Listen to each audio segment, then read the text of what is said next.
am Joanne Marshall. I am an associate professor in the School of Education at Iowa State University. My co-author is Tyson Marsh, who is an assistant professor at the University of New Mexico. Intersectionality is important because it looks at multiple dimensions of identity.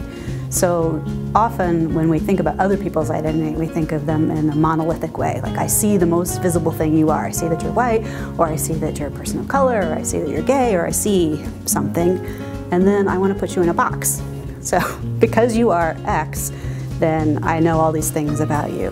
So intersectionality really takes apart some of those dimensions of identity and says, well, how do these cross over and make you the interesting and unique person that you are, because you have this part of yourself and that part of yourself. And intersectionality in particular recognizes sort of the voice that people may have or may not have in a given situation. So one dimension of your identity may be marginalized and one may be favored depending on the situation and where you are. So in social justice leadership, we try to look at all of that together in one big package. The title of our case is The Affirmative Action Hire, Leading Inclusively in Diverse Religious Communities. And it tells the story of Miss Richards, and she's a new principal coming into a job. She's African American, she's female, she's Christian, and she's really excited about this new job that she has in a community outside her metro area. People have been encouraging her to apply for this job. And when she gets there, everything's pretty good at first, and she's doing some equity audits with her staff, and she's learning about her community, but she wants to have an inclusive religious community, and she starts to question some of the practices that have been going on in her school, and her community is pretty resistant to that. And eventually they get to the point where they're questioning, why is she even here? Well, she must be here because she's our affirmative action hire. That must be the only reason we chose her. And they're really questioning her authority, as well as the dimensions of religion and gender and race that we talked about earlier. Major dimensions of intersectionality are religion, race, and gender, as this woman is trying to navigate her situation. We're intending it to be used in leadership classes so that it highlights each one of those dimensions. We're particularly interested in highlighting religion because that's one of the dimensions that we don't look at very much when we talk about intersectionality work. There's been really great work on gender and on race, but there hasn't been much on religion. And I think that's for a couple of reasons. One, given our current political environment, people find religion to be a really polarizing topic, and so they're scared of talking about it. And two, they don't want to get stuck in a lawsuit of some kind.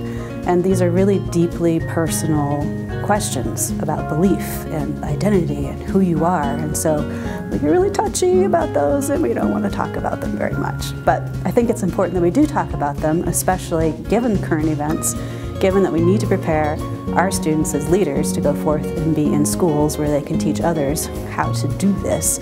If we could teach them how to be inclusive around religion and religious belief and non-belief, then what a difference it would make in the civility of our world. Religion is a really important part of communities, and we talk in leadership literature about how important it is for schools and communities to engage with each other, but we don't look at that element of religion very often because we're scared or we don't know how to do it. So the case that we wrote has an example of a principal interacting with a Sudanese refugee community where they have both a Christian community and a Muslim community. And so she goes to church with one, meets with the mothers of the other, so that she is able to try to embrace both of those and use that religious community as an entree into connecting with the families and students in her school. Dr. Marsh and I have tried to give some really concrete examples from things that we've seen over the years in ways people have addressed religion or not addressed it in their schools. So we have really concrete examples of, the principal is called in to do a Christian prayer before the basketball game. That makes her uncomfortable, may make other people more comfortable. There's a Christmas tree in the lobby of her school. There's a door decorating contest at Christmas, and she's torn between wanting to honor the traditions of the community that she's entering for the first time versus questioning them and saying, is this really something that would include everyone? So we have very concrete examples that we think would be ways for people to discuss this in a class. Mostly the issues of religion and religious belief or non-religious belief, and then trying to figure out what is going on in the community that she's a part of. And so we've given some specific instances that people could discuss in a class, and then we've got some guiding questions that people could use, like, well, look at your own school. What kind of practices are already embedded there around religion, around gender, around race, and how might you address those as a leader? in order to make sure that no one is feeling excluded, that you're honoring one without dishonoring the other. And that's a really hard thing to do. We've chosen not to do this as a school law case. There are plenty of examples of religion in school law, but we're choosing instead to focus on the inclusive leadership piece of it. So we have activities that professors can use in their classes. We can say, here's equity audits, here's autoethnography, and then we have lots and lots and lots of readings for people to follow up on if they wanted, ranging from readings on intersectionality to readings on liberation theology, so that there could be a complete package of following whatever people were interested in.